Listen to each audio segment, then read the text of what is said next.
जी अस्सलाम वालेकुम व्यूअर्स, मैं हूं समीना पाशा। उम्मीद है आप लोग खैरियत से होंगे। व्यूअर्स, कुछ अहम खबरें और अपडेट्स लेकर इस व्लॉग में आपके सामने हाजिर हैं जनाब। खबरें इंपॉर्टेंट हैं क्योंकि आज मिलिट्री ट्रायल्स के हवाले से जो केस है उसमें एक तरह से देखा जाए तो केस बिल्कुल वीक हो चुका है और एक तरह से धज्जियां उड़ चुकी हैं इस केस की। जो सवालात आज उठाए गए हैं और आईनी बेंच से वैसे तो हम कोई बहुत ज्यादा चीजें एक्सपेक्ट नहीं करते, लेकिन चूंकि हमें पता है कि जो अभी हाल ही में एक दबाव आया है यूरोपीय यूनियन की तरफ से, यूके की तरफ से, यूएसए की तरफ से, तो उसके बाद बज़ाहिर ऐसा लग रहा है कि रियासत ने मिलिट्री ट्रायल्स के हवाले से अपनी पॉलिसी को तब्दील जरूर किया है और शायद उसका असर हमें इस आईनी बेंच के थ्रू मिलिट्री ट्रायल्स के फैसले में नजर भी आए। इसके ऊपर आपको तफसीलात बताते हैं। इसके साथ साथ रिचर्ड ग्रैनेल ने एक और आज बड़ा भड़कता हुआ सा ट्वीट किया जिसके ऊपर एकदम हलचल मच गई। उसकी कहानी क्या है वो आपके साथ शेयर करते हैं। एक तस्वीर आई कल के वजीर खारजा भारत के तालिबान के वजीर खारजा के साथ अफगानिस्तान के वजीर खारजा के साथ मिले, जिसके ऊपर काफी बात हो रही थी और लोग ये बात कर रहे थे कि जी हमें तो बताया जाता था कि तालिबान की हुकूमत आ जाएगी तो इंडिया को निकाल दिया जाएगा अफगानिस्तान से, क्योंकि इससे पहले जो एक कठपुतली हुकूमत थी वहां पर वो बेसिकली अमेरिका और इंडिया की आशीर्वाद से वहां पर बैठी हुई थी। लेकिन ये क्या, यहाँ तो फिर भी हम देख रहे हैं कि इंडिया के साथ ताल्लुकात अफगानिस्तान के बेहतर हो रहे हैं। तो ये क्या कहानी है, इसका दूसरा एंगल क्या है, इस पे बात करेंगे और फिर आखिर में आपको बताएंगे कि आज एक और जो तमगा है वो इस रजीम के गले में आया है किस तरह से, और एक और जो मिथ है वो हमें किस तरह से प्रूव होती नजर आती है कि ये सारा कुछ एक धूल है जो हमारी आंखों में झोंकी जाती रही है। इसके ऊपर बात करेंगे। आपसे रिक्वेस्ट है कि चैनल को सब्सक्राइब कर लें अगर अभी तक सब्सक्राइब नहीं किया। अच्छा जी, बात शुरू करेंगे आज फौजी अदालतों के हवाले से। और आपको पता है कि आईनी बेंच जस्टिस अमीनुद्दीन साहब की सरबराही में ये समाअत कर रहा है, जिसमें ज्यादातर जो सवाल हैं वो जस्टिस जमाल खान मंदोखेल बात कर रहे हैं, उठा रहे हैं। कुछ आज जस्टिस मुसरत हिलाली साहिबा ने भी सवालात उठाए हैं। जस्टिस मजर सैयद साहब जो हैं वो भी इसमें कुछ गुफ्तगू करते नजर आ रहे हैं। लेकिन अदरवाइज ये एक हमें जरूर नजर आ रहा है पर्सपेक्टिव कि ऐसा लग रहा है कि ये आईनी बेंच जो है इस मिलिट्री ट्रायल्स का जो फैसला है, जो इससे पहले आ भी चुके हैं सारे, उनको शायद कलअदम करार दे। और इसकी वजह बड़ी सादा सी है। कानूनी वजूहात तो मैं अभी आपके सामने रखती हूँ, लेकिन इसकी जो सियासी और आलमी वजूहात हैं वो पहले जानना जरूरी है। आपको मालूम है कि यूरोपीय यूनियन की तरफ से भी चंद दिन पहले मिलिट्री ट्रायल्स के हवाले से ये एक रिएक्शन आया था जिसमें उन्होंने कहा था कि पाकिस्तान का जो जीएसपी प्लस स्टेटस है वो भी रिव्यू हो सकता है अगर पाकिस्तान जो बुनियादी इंसानी हुकूक की खिलाफ वर्जियों के हवाले से उन्होंने जो अग्रीमेंट साइन किए हुए हैं, जिनके वो मेंबर हैं, अगर उन चीज़ों को वो मलहूज़ खातिर नहीं रखते तो फिर इसको देखना भी पड़ सकता है। इसी तरह यूके की तरफ से भी, उनकी मिनिस्ट्री की तरफ से, खारजा की मिनिस्ट्री की तरफ से भी इसके ऊपर तहफ़्फ़ुज़ात का इजहार किया गया और फिर यूएस की तरफ से भी इसके ऊपर बात की गई। जबकि हालांकि उस वक्त अभी तक बाइडन ही की हुकूमत थी और जो मैथ्यू मिलर थे वो उन्हीं के लगाए हुए तर्जुमान थे, लेकिन इसके बावजूद उनकी तरफ से भी मिलिट्री ट्रायल्स के ऊपर क्वेश्चन उठा दिए गए थे। तो ये जो आलमी दबाव है ये जाहिर है कि परेशान कुन है और अगर ये दबाव मजीद बढ़ता है तो खुदा न खास्ता अगर रियासत पाकिस्तान इस मामले के ऊपर अपना फैसला तब्दील नहीं करती तो पाकिस्तान का जीएसपी प्लस स्टेटस जो है वो खतरे में हो सकता है, जिसके तहत पाकिस्तान को 7 अरब या 8 अरब डॉलर तक का सालाना नुकसान हो सकता है। क्योंकि जाहिर है कि जो हमारी एक्सपोर्ट्स हैं वो ज़्यादातर जो यूरोप कंट्रीज़ हैं, अमेरिका के साथ हैं, तो वहाँ पर हमारे लिए फिर मुश्किलात बन सकती हैं। तो इसलिए पाकिस्तान तो ये कभी भी नहीं चाहेगा कि इस तरह के माली बहरान के दौर में हम कोई ऐसा पंगा लें। तो इस वजह से इसको देखना पड़ेगा कि ये मिलिट्री ट्रायल्स जो हैं इनको बरकरार रखना क्या मुल्क की मईशत के साथ एक बहुत घिनौना मजाक तो नहीं हो जाएगा। इस तनाजुर में बज़ाहिर ऐसा लग रहा है कि इसीलिए ये जल्दी जल्दी फैसले सुनाए गए और अब ये मुमकिन है कि आईनी बेंच इन फैसलों को कलअदम करार दे। आईनी बेंच वैसे तो बहुत कोई हम इस खुशगुमानी में मुब्तला नहीं है कि बड़े कोई बाइख्तियार और बड़े इंसाफ पसंद लोग बैठे हैं, क्योंकि जिस तरह से ये आईनी बेंच वजूद में आया है, जिस तरमीम के थ्रू, जिस जुडिशल कमीशन के थ्रू, जिस प्रोसेस के थ्रू, वो सबको पता है। तो इसलिए उनसे कोई बहुत ज्यादा उम्मीदें नहीं हैं। लेकिन आज जो अहम रिमार्क्स और सवालात उठाए गए हैं वो अदरवाइज भी कानूनी तौर पर भी जो ये मिलिट्री ट्रायल्स हुए हैं कारकुनान के, इनके ऊपर सीरियस क्वेश्चंस उठा देते हैं। बल्कि सीरियस क्वेश्चन क्या, मैं तो कहूंगी कि केस ही खत्म कर देते हैं। जैसे कि ये सवाल जो मैं बहुत पहले से उठा रही हूँ, ये भी आज इस पे बात हुई कि भाई आखिर किस कानून के तहत जो है जो आपने सिविलियंस हैं, जो कारकुन हैं, उनमें से कुछ कारकुनों को चूज करके, पिक करके, उठा के मिलिट्री तहवील में दे दिया। इसका क्या क्राइटेरिया था कि ये लोग तो इबाद फारूक हैं, हसान न्याजी हैं, ये 102, 104 जितने भी हैं, इनको तो हम मिलिट्री ट्रायल्स में रखेंगे, जबकि बाकी जो कारकुनान हैं वो इंसदाद दहशतगर्दी अदालतों में जाएंगे। तो पहला सवाल तो यही बनता है कि भाई किस बुनियाद के ऊपर इन लोगों को मिलिट्री तहवील में दिया गया और किस बुनियाद के ऊपर बाकी लोगों को नहीं दिया गया। दूसरा सवाल ये बनता है कि ये किस कानून के तहत किया गया। तीसरा सवाल ये बनता है कि ये जो अथॉरिटी थी इसकी, वो कौन थी जिसने ये डिसाइड किया कि इनको उठा के उधर दे दिया जाए, और फिर कोई नोटिफिकेशन इस सिलसिले में बाकायदा क्यों जारी नहीं किया गया कि जनाब इस कानून के तहत और इस अथॉरिटी के तहत ये जो लोग हैं इनको हम मिलिट्री तहवील में दे रहे हैं। ये सब कब हुआ, इसके बारे में भी कोई इंफॉर्मेशन जो है वो रिकॉर्ड के ऊपर सरकारी सतह पर मौजूद नजर नहीं आती। तो ये सीरियस क्वेश्चंस हैं। सबसे पहले तो इसकी बुनियाद को ही हिला देते हैं।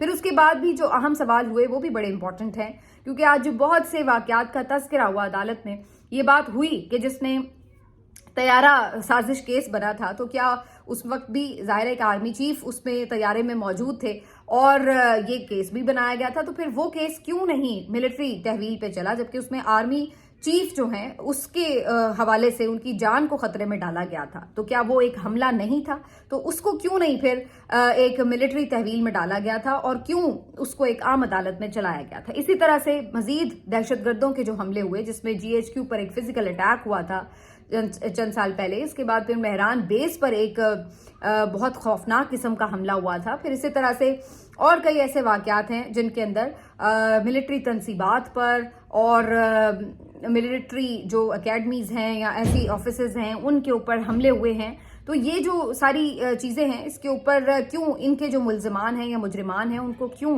मिलिट्री तहवील में नहीं दिया गया? और सियासी कारकुन अगर उसके ऊपर अटैक करते हैं, जो कि अगर हम मान लें कि उन्होंने अटैक किया, तो उन्हें आपने मिलिट्री तहवील में कैसे और क्यों दिया? लेकिन ये वो सवालात थे जिनके जवाब बिल्कुल बेंच के सामने मौजूद नहीं थे और किसी यानी तरफ से भी इसका जवाब नहीं आया, वरना तो आमतौर पर बेंच के अंदर से ही कोई जज साहब जवाब दे देते हैं। लेकिन आज ऐसी भी कोई सूरत हाल नहीं थी और जो ख्वाजा हारिस साहब इस वक्त वकील हैं वजारत दिफा के, वो भी इसके ऊपर कोई जवाब खातिर ख्वाह नहीं दे सके कि आखिर ये क्या वजह है कि इन लोगों का ही ट्रायल जो है वो मिलिट्री तहवील में हुआ है। और इसके ऊपर मेरा ख्याल है कि अब मजीद कल भी समाअत होनी है और बज़ाहिर ये लग रहा है कि जल्द ही इस केस को वाइंड अप कर दिया जाएगा। ये जो आइनी बेंच है ये 11:30 बजे तक समाअत करता है, जो मुख्तलिफ आइनी मामलात हैं उनकी, और उसके बाद फिर रेगुलर बेंचेस के तौर पर समाअतों में मसरूफ़ हो जाते हैं जजेस। तो ये जो समाअत है अब रोज़ाना की बुनियाद पर हो रही है, तो तकरीबन 1.5-2 घंटे ये समाअत होती है रोज़, और फिर अब लग रहा है कि डेली बेसिस पे हो रही है, तो इसको जल्दी वाइंड अप किया जा सकता है। सवाल अहम उठ चुके हैं जिसके बाद बज़ाहिर लग नहीं रहा कि ये जो मिलिट्री ट्रायल्स हैं ये फील्ड में बाकायदा रह सकेंगे, सस्टेन कर सकेंगे। लग रहा है कि ये उड़ जाएंगे। अब आगे बढ़ते हैं, आपको बताते हैं कि जो रिचर्ड ग्रेनेल हैं, इन्होंने एक अहम ट्वीट आज किया जिसके ऊपर काफ़ी शुगल भी लगा, लेकिन बाद में उसकी जो वजूहात हैं वो एक अलग तनाजुर में नजर आती हैं। रिचर्ड ग्रेनेल का एक आज ट्वीट था कि रिजाइन करें। अब वो करे नहीं था, वो कैरन था। और कैरन कौन है? कैरन जी बेसिकली लॉस एंजलिस की मेयर हैं। और रिचर्ड ग्रेनेल जो हैं उन्होंने जब ट्वीट किया रिजाइन कैरन का, तो इसमें बज़ाहिर ऐसा लगा कि शायद रिजाइन करें लिखा है उन्होंने रोमन इंग्लिश में, और उसके बाद फिर एक हलचल मची कि पाकिस्तान में क्या वो रिजाइन करने के लिए कह रहे हैं, जो उर्दू में वो ये अल्फाज कह रहे हैं। और फिर इस पर बहुत से लोगों ने थोड़ा मजाक करने के मूड में भी इसके ऊपर शुगर लगाना शुरू कर दिया। लेकिन हकीकत क्या है? हकीकत ये कि लॉस एंजलिस जो कि एक बहुत मारूफ शहर है अमेरिका का, वहाँ पर बहुत खौफनाक किस्म की आग भड़क उठी और इसने बहुत ज़्यादा तारीख का शायद सबसे ज़्यादा नुकसान किया है। और ये एक बहुत पॉश इलाका है जहाँ पर ये आग भड़क उठी और इसने सब कुछ मलिया मेट करके राख का ढेर बना दिया। तो यहाँ की जो मेयर हैं उनके ऊपर चूंकि इसकी जिम्मेदारी आयद होती है कि वो क्यों नहीं अपने इस इलाके को सेव कर सकी, तो इसके ऊपर फिर रिचर्ड ग्रेनेल ने ये उनसे इस्तीफे का मुतालबा किया और कहा कि आप रिज़ाइन करो। तो ये सारी सूरत हाल है जिसकी वजह से उन्होंने ये रिज़ाइन कैरन का ट्वीट किया था, लेकिन इस वक्त इस तनाजुर में इसको देखा जा रहा था। अब आते हैं जी इस बात के ऊपर कि जो आलमी सतह पर हम बात कर रहे हैं क्या चीज़ें हो रही हैं। आज जो ग्लोबल इंडेक्स है जो कि पासपोर्ट रैंकिंग से मुतालिक है वो जारी किया गया है, जिसके तहत आपको ये जानकर शायद इतनी हैरत ना हो सॉरी क्योंकि मुझे तो कोई ख़ास हैरत नहीं हुई, वो ये कि जो पाकिस्तान का पासपोर्ट है, ग्रीन पासपोर्ट है, उसकी रैंकिंग जो है वो बहुत ही लो आ चुकी है। और अगर देखा जाए तो सिर्फ अफ़गानिस्तान और सोमालिया या इराक यही ऐसे ममालिक रह गए हैं, 3-4, अफ़गानिस्तान, इराक, शाम और सोमालिया, कि जिनसे पाकिस्तान का पासपोर्ट ज़रा सा बेहतर है। अदरवाइज़ बाकी सारे ममालिक में इनका जो पाकिस्तान का पासपोर्ट है वो सबसे नीचे आ रहा है नज़र। हत्ता कि ये जो आपके अफ्रीकी ममालिक हैं, कॉन्गो, और ये जो आपके जंगज़दा ममालिक हैं, यमन वगैरह, इनके भी पासपोर्ट जो है, इवन फ़लस्तीन का जो पासपोर्ट है वो पाकिस्तान में रैंकिंग से बेहतर है। तो आप अंदाज़ा लगाइए कि हमें कहाँ लाकर खड़ा कर दिया गया है। लेकिन उसके ऊपर ढोल ये पीटा जा रहा है कि जी मुल्क तो बहुत आगे बढ़ रहा है, मुल्क तो बहुत तरक्की कर रहा है, स्टॉक एक्सचेंज को देखें वो तो आसमान से जा मिली है जाके। जबकि हमारे यहाँ असल सूरत हाल क्या है कि हम किस कदर पीछे आ चुके हैं कि हमारे पासपोर्ट की जो स्ट्रेंथ है वो इतनी अब वीक हो चुकी है। अब स्ट्रेंथ तो कहा नहीं जा सकता, ये कहा जा सकता है कि वीकेस्ट हमारा पासपोर्ट है, क्योंकि हम बिल्कुल आखिर में उस टेल में नज़र आते हैं जहाँ पर हमारे पीछे सिर्फ अफगानिस्तान, इराक या शाम जैसे ममालिक ही रह गए हैं। और ये जो स्ट्रेंथ है बेसिकली ये जो वीज़ा फ्री एंट्री होती है मुख्तलिफ ममालिक में, कितने ममालिक में आप वीज़ा फ्री एंट्री कर सकते हैं, इस बुनियाद पर रखी जाती है। तो इसी से ही आप अंदाज़ा लगा लें कि कितना आपको वेलकम किया जाता है दुनिया में।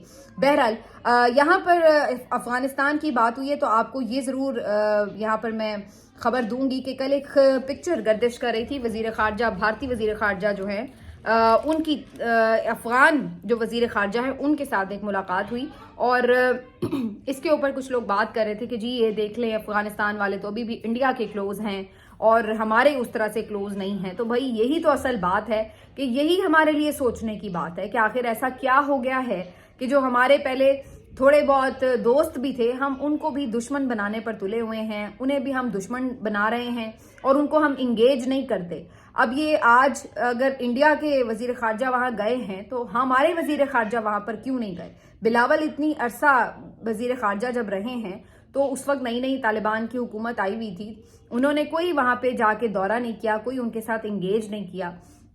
और फिर उसके बाद ऑनवर्ड्स भी यही सूरत हाल रही है। अब वहाँ से भी बेतहाशा गलतियाँ हुई हैं। मैं ये नहीं कह रही कि जो अफ़गानिस्तान है उनकी तरफ से हमेशा बड़े कोई फूल फेंके गए हैं पाकिस्तान के ऊपर, लेकिन अगेन वही बात है कि अगर हम हर हमसाये के साथ लड़ते रहेंगे तो फिर हम प्रोग्रेस किस वक्त करेंगे? हर एक के साथ लड़ लड़ के ही हमने अगर रहना है तो इस रीजन में हमसाये तो हम बदल नहीं सकते। अब हमने इंडिया के साथ भी अपनी लड़ाई रखी है, हमने अफगानिस्तान के साथ भी लड़ना है, हम ईरान के साथ भी कोई बहुत आइडियल ताल्लुकात में नहीं है। तो सारे अगर हमने अपने नेबर्स जो हैं उनको नाराज़ ही करना है तो क्या हम अपना मुल्क उठा कर कहीं मार्स के ऊपर लेके जा रहे हैं या खित्ते में या दुनिया में कहीं और हम शिफ्ट होने जा रहे हैं जो हमने सबसे बिगाड़ के रखनी है? तो जहाँ ये सवाल उठता है कि अफगानिस्तान की क्या पॉलिसी है तो वहाँ ये भी सवाल उठना चाहिए कि हमारी क्या पॉलिसी है, हम क्या कर रहे हैं, हमारी सफारतकारी कहाँ है। और ये वो चीज़ है कि जो हमें ये सोचने पे मजबूर करती है कि अगर आप इंडिया के वज़ीर ख़ारजा को देखें तो उसका एक पूरा बैकग्राउंड है सफारतकारी का, ठीक है ना, और वो इसका एक स्पेशलिस्ट है, अपनी फील्ड का एक एक्सपर्ट है। और हमारे यहाँ सिर्फ और सिर्फ इस वजारत को सैर सपाटे का एक ज़रिया समझ लिया गया है और पर्सनल ताल्लुकात का एक ज़रिया समझ लिया गया है कि जनाब हम आएँ और दुनिया घूमें और फ्री के विज़िट करें और लोगों से कोई ज़ाती ताल्लुकात बनाएं और उसके ऊपर फिर हम जो है फ़ायदे भी उठाएं। तो ये बड़ा अनफॉर्चुनेट है। अब ये जो हमारे वज़ीर ख़ारजा इसहाक डार साहब, आप बताइए कि इनका क्या बेसिकली पीछे कोई बैकग्राउंड रहा है किसी सफारतकारी के हवाले से या बैरूनी ताल्लुकात के हवाले से? तो आप ये कितने आपको जो खारजा अमूर हैं उसके ऊपर एक्टिव नज़र आए हैं जब से तकरीबन साल होने को इनकी हुकूमत बने हुए?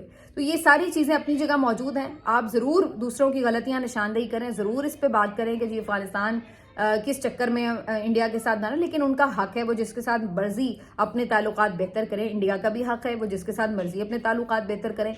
आपको किसने रोका है कि आप अपने ताल्लुकात बेहतर ना करें? तो ये वो चीज़ें हैं कि जिसके साथ मेरा ख्याल है कि सोच विचार की ज़रूरत है और यही वो बेसिक गलतियां हैं जिसकी वजह से हम पासपोर्ट अपना जो है वो बिल्कुल टेल में ले गए हैं और हमें अब नज़र आता है कि हमारा जो मुल्क है वो किस तरह पस्ती में जा रहा है। श्रीलंका डिफ़ॉल्ट हुआ मुल्क, जंग ज़दा मुल्क, वो हमारे से ऊपर हैं اور ہم جو ہیں ان ممالک سے بھی نیچے کہیں گرے پڑے ہیں. ملتے ہیں آپ سے اگلے ویلاگ میں. اپنا خیال رکھیے. اللہ حافظ.